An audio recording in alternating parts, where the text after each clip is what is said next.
Yo, what's good, y'all? It's your boy C Class, aka FCC TV, and we back again. We got Jinx Da Juvy on the line. Thanks for everybody tuning in, liking, for the comments, all the feedback. Jinx Da Juvy is here. Holla at them, Juvy. What's up, man? What's good, bro? C Class, what's good, baby? Ain't nothing, man. Another day out here is trying to keep pushing, you know what I'm saying? Keep everything flowing. What I want to ask you about is a show out now, and my pops watch. He locked up. It's called For Life by 50 Cent. I'm not sure if y'all get that in your TVs. Do y'all get that joint?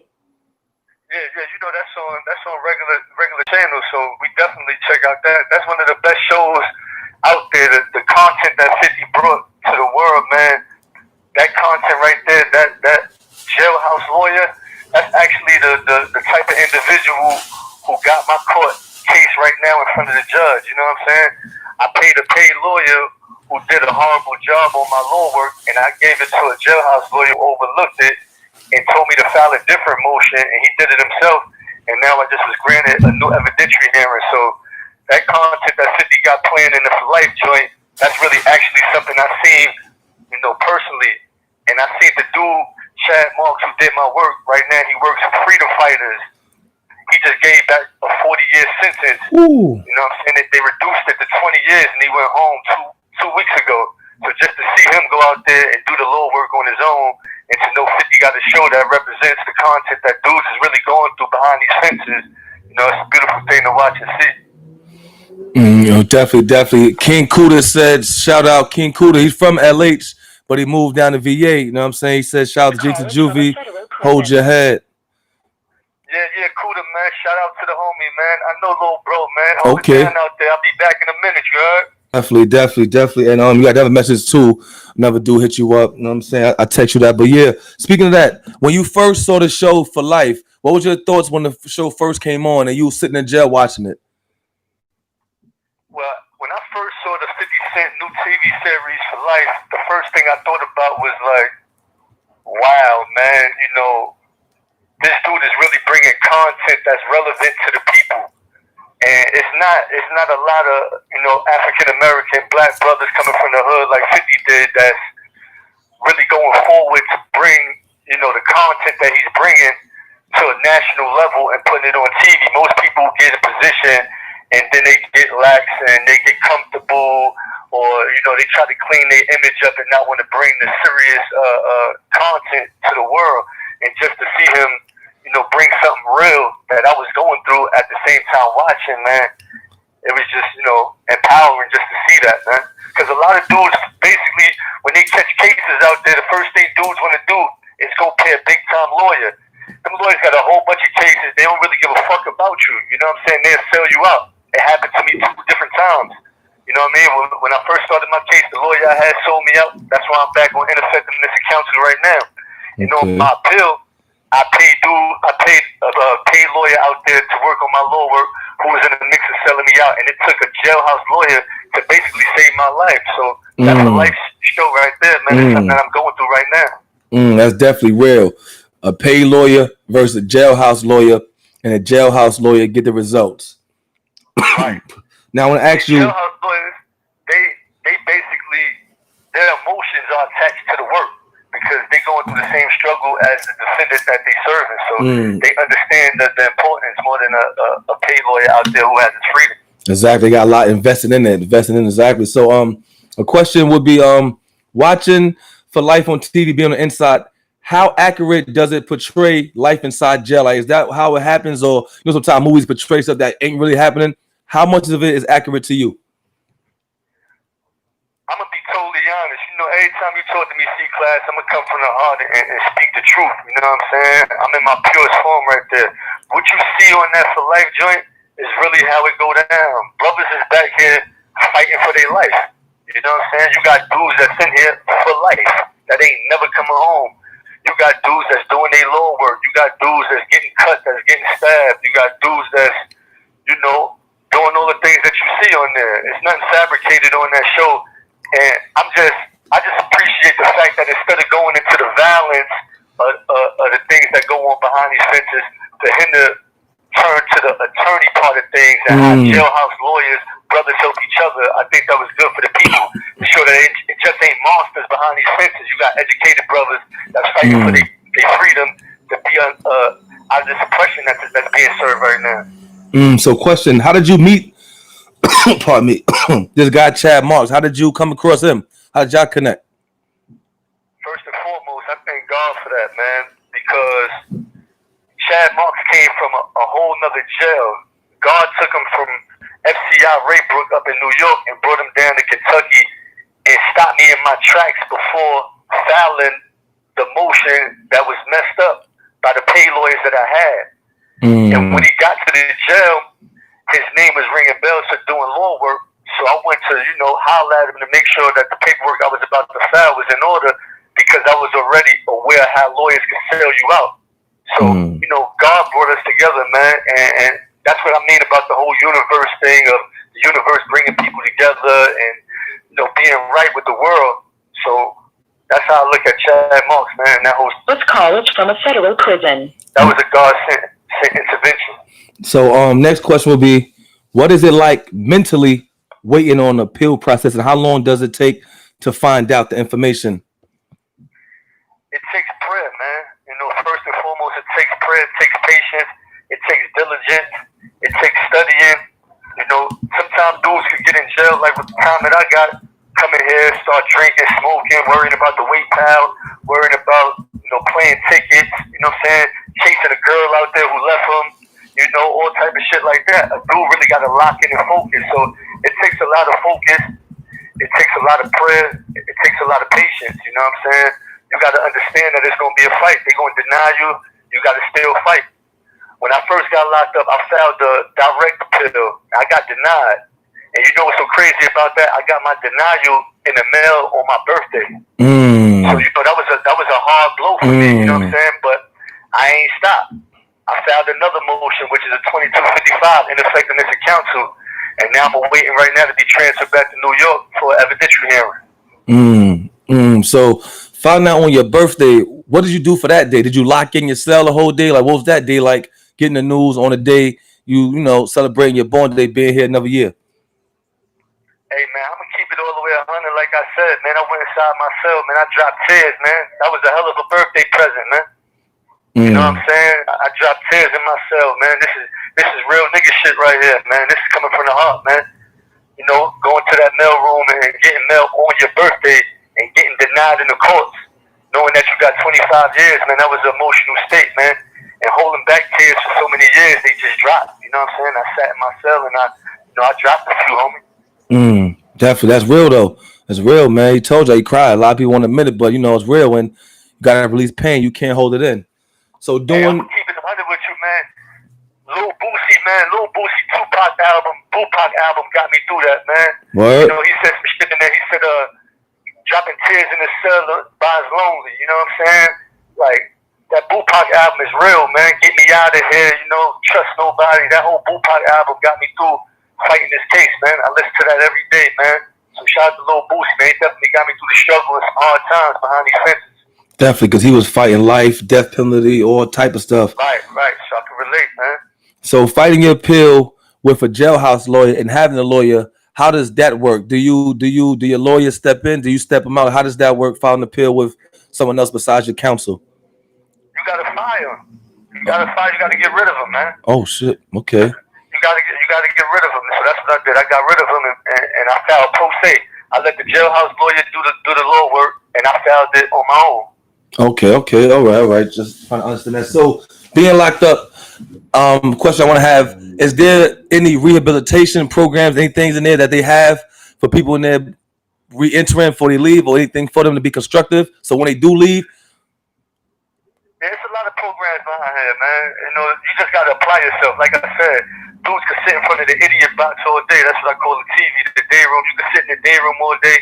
If you want to, you can run around in the yard and be into the politics, or you can fight for your life if your case is that important to you, or you can program. They offer a lot of programs in here, VT to learn how to be residential wiring homes.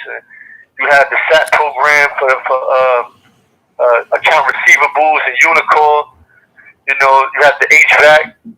It's different certificates and licenses that you could get while behind the fence that can prepare you for going home and living a law-abiding citizen life. You know what I mean? Provide for yourself without selling drugs or committing crime. You just got to apply yourself. That's definitely good. That's definitely good, knowing that they have things in place for people leaving the prison system. The next question I want to ask you is about the 13th Amendment. Being that you in prison, and everybody, well, not everybody, but most people who know the 13th Amendment, it says that you are able to be a slave while being imprisoned. What's your take on that? And far as the new people coming to office, no one is fighting for that. Well, you know, anything could be in the Constitution, you know what I'm saying, saying what they want to say, but I think freedom ultimately comes from a person's mind. You know, that's how I think about the situation when it comes to it.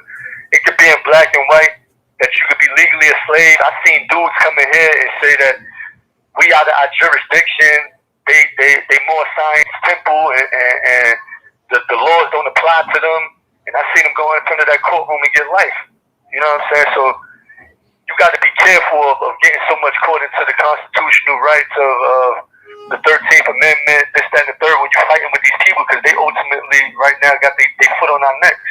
So I think just being mentally free and fighting from a standpoint of knowledge and wisdom and due diligence of your case, that's where you should be at more than anything, instead of getting caught up in, you know, what's written in all of these constitutional laws. Yo, Jinx, you got to shout out Luis Tuela. So, yo, Jinx, this Lou from Bond Street. What's good, bro? Yeah, Lou, that's the best barber in Brooklyn. If y'all listening right now, go get your hair cut from Big Lou. I heard he out there cutting Kyrie Irving. Okay. Kevin Durant haircuts down there. Go on this projects, man. Projects, that's the big bro. Okay. Shout out Luis. You know what I mean? Shout out Luis from the check-in. Good looking. Let's get into some stuff before we go. I know that beep sound. I want to talk about Big Cap. You know, everybody know Big Cap, rest in peace, one of the hip-hop legends. You actually got a chance to work with him, man. So I know the phone about to drop. Hopefully he call back. I want to speak about Big Cap because he one of the legends, and you got to work with him, and you actually got a song with him. So I want to speak on that. Hopefully we get the call back. But I'm here. Yeah, I'm going to call back in a half an hour. Just stay tuned, man. We'll be back on live Facebook. I'll be back in 30 minutes, you heard? Definitely. Grown Up Hip Hop. We're going to talk a lot about Grown Up Hip Hop, the TV show. We're going to get into some real shit. He said, I miss you, my boy. I'm going to send you his info. I'm going to send you his info to Luis. I'm going to call right back, bro. All right, I'm here. All right. Yo, Luis, follow the page. We're going to stay in contact with you. He got an Instagram page, and we're gonna stay in contact with you. We're gonna do some stuff, and you do haircuts and shit too. Definitely I can interview you too, Luis. If you're down for the interview, you know what I'm saying. You cutting everybody here. I mean, let's talk business. Do an interview. You know what I'm saying. Come down, sit in the shop, interview. You know what I mean. Talk the talk. But definitely shout out to Jinx, man. Shout out to Luis for showing love, and follow me too so we can connect. C Class Ave. That's my page right there, and that's Jinx Da Juvy Instagram. So I'm about to log. Oh, my cousin Gerald Keefe in here. Shout out my cousin. That's family right there. It's FCC real family. What up, cuzzo? Love you, kid. Yes, my boy Jinx Da Juvy, man. We gonna log out. He gonna call right back. So Luis, holla at me. If anything, take my email. He'll call back in a half an hour. I'm out, y'all. We'll be back. Let's go for life. Make sure y'all join, subscribe, like. Oh, Mac J. Oh, my bro. The Midwest. That's my bro, man. From day one, season one. Yo, Mac J, what up, man? Another interview. I got this new thing called StreamYard. I ain't use it yet. So, you know what I mean? We can get on my channel and we could do an interview me on my own channel. You know what I'm saying? You can interview me on my own channel and we can StreamYard it. You know what I'm saying? Whatever like that.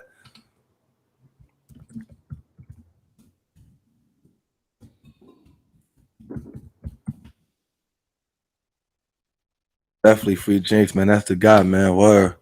Me and Jinx, we was running around since little kids, you know what I'm saying? 10, 11, 12 years old, going to Empire skating ring, you know what I mean? Regular hood shit, free lunch, quarter waters, playing Skelly, you know what I'm saying? So, that's my dude forever, you know what I mean? And I'm happy to be in a position where I could keep his name alive, keep his voice alive, you know what I'm saying? To make sure, you know what I mean, getting his just due, because that dude is very talented and a good dude, just got caught up in this fuckboy ass system. You know what I'm saying? This fuckboy ass system. Put some extra time on him. You know what I mean? So got that appeal. You know what I mean? God's willing, give that time back. My boy be back on the bricks, better than ever. Yeah, definitely. Yo, matter of fact, we used to play in Gowanus too. His pops had the team, and his pops had us, the Brownsville team. We used to come down every summer and play ball. Come on, bro, for days. What's good, Black Saucy? Talk to me. What up? Talk to me, Black Saucy. What's good? Yeah, you see, Loon just came home. You saw motherfucking stand up dude, shout out Pop Derek Murray. Yeah, yo, I don't know if you saw the episode, but we did a scene with Derek. The motherfucking 300 came down to Gowanus and gave him some work. You know what I mean? Hit him on, showed him some love. We did a scene with his pops. Word. Yeah, exactly. Nicholas Haywood told him exactly. We used to be down there every summer. You know what I'm saying? His pops was our coach. We used to get it in. All right, I probably know your face, Lewis. I probably see your face, like, oh shit, I know, son. We used to be down there every summer playing ball.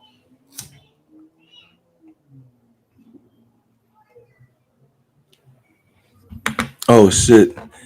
Yeah. 4 days Sierra fixed. Yeah, we drop it Thursday. We drop it Thursday the 27th. You know that. We don't play with them dates. Thursday 27th, 8 p.m. That Heron. Oh, we spoke before. Okay. All right, definitely. All right, so let's do it. Let's get it. All right. Oh shit, Mr. 300 in the building. Mr. 300 gang. We definitely gotta make some new music. This shit gotta make some new music. That last soundtrack was 2017, y'all. So we know we overdue, way overdue for new music. You know what I mean? Pardon me. I take the blame for that. You know what I'm saying? I'm the boss. I take the blame for that. But it's definitely coming. I ain't even gonna shit you. But let me go. I'm high as a kite, y'all. Look at my eyes. I'm gonna go change this memory card. So when he call back, we do the second half of the interview. So we'll be back in a minute. You gave me on gang, mama. Yeah, last soundtrack was still fight. Definitely, I still bumped that. The crazy thing about last soundtrack is that we still got videos we got to shoot. It's mad. We got Mama. We got Transparent Thought. Sometime that shit happened. My Zone. There's a couple joints. Still got to shoot videos too. Aaron Little, what up, Aaron? We're shaking. We're shaking, bro. L's up. What it look like? It's Sunday. We up. About to get my workout on before I go film. Got to film today. You know. But Thursday is dropping. It's dropping Thursday. I got a trailer coming too. I had some gas. We'll be back, y'all.